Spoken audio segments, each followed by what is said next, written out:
transmission, what did I find out? OE 25 millimeter, substandard in my opinion. If you have a PDK, it probably is not a big deal. Manual transmission, trying to rev match, do a little bit of heel towing. I found the 25 millimeter OE equipment on the GTS with GTS calipers to be substandard, very soft and too much travel. The pedal going below the gas pedal on track. Now when you're on city streets, you might not have that big of an issue, right? So, but on course, that it was a big issue for me personally with the manual transmission. Upgrading to a 27 millimeter bore, master cylinder on the OE brake system, OE calipers, that was night and day. That gave me a super strong, firm pedal feel. That gave me confidence in my braking, going from 120 miles an hour down to corner speed, which is typically 50 to 70 miles an hour. So that I love that setup. That was absolutely great. Now I will tell you, if you want a firm pedal feel on the OE calipers and you want to stick with the 20-inch wheels, or they would probably fit under 19s as well, do your homework, but the OE calipers with the zero disc 350 millimeter rotors with their spacers and the 27 millimeter board, that's your hot setup. That increased diameter, that increased bore pressure, if you will, displacement of the brake fluid is gonna give you magical brakes. When I had that set up on my 18s, even with the factory 330 rotors up front and 299 in the back, I had such control with the brake pedal. I could literally skip the wheels on command in particular braking scenarios in surface conditions, that I was firmly in control of my contact patch, 100%.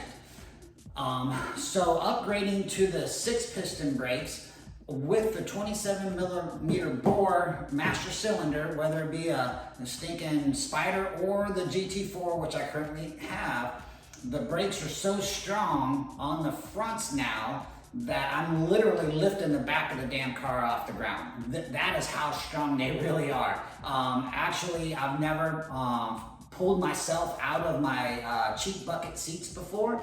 When I was on course recently this spring with this setup, and of course I've got the stickier tires, so that those combinations, be it, I literally are considering doing a split master cylinder to do a little brake bias because the fronts are that strong. So I'm already considering new springs to compensate for that up front on the Öhlins.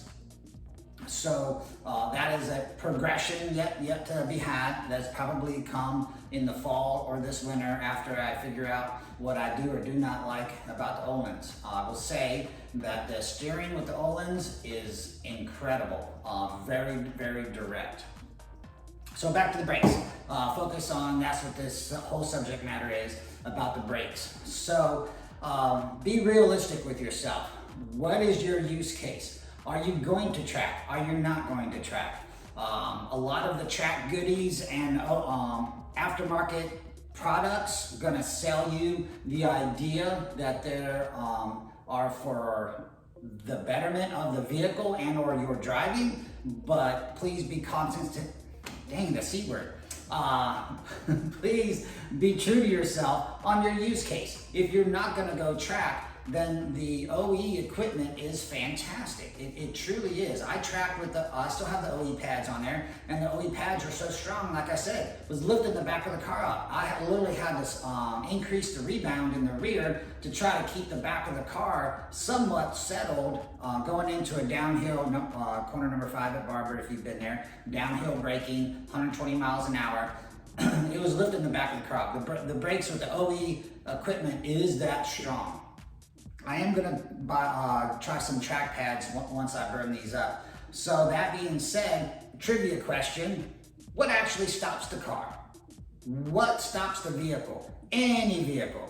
Pause for dramatic effect. It's the tire. The tire contact patch is what's going to stop the vehicle. The brakes stop the rotor, thusly the wheel. However, the only thing that's going to stop you is your contact patch. If you're just driving on the streets, the Michelin P4S is a fantastic all-around tire. I've tracked with the P4Ss, fantastic in the dry. Heated them up quite a bit with the factory, almost 1.4 negative camber up front. The outer edges were getting smoked, but hey, I had fun, I didn't crash, and I drove home.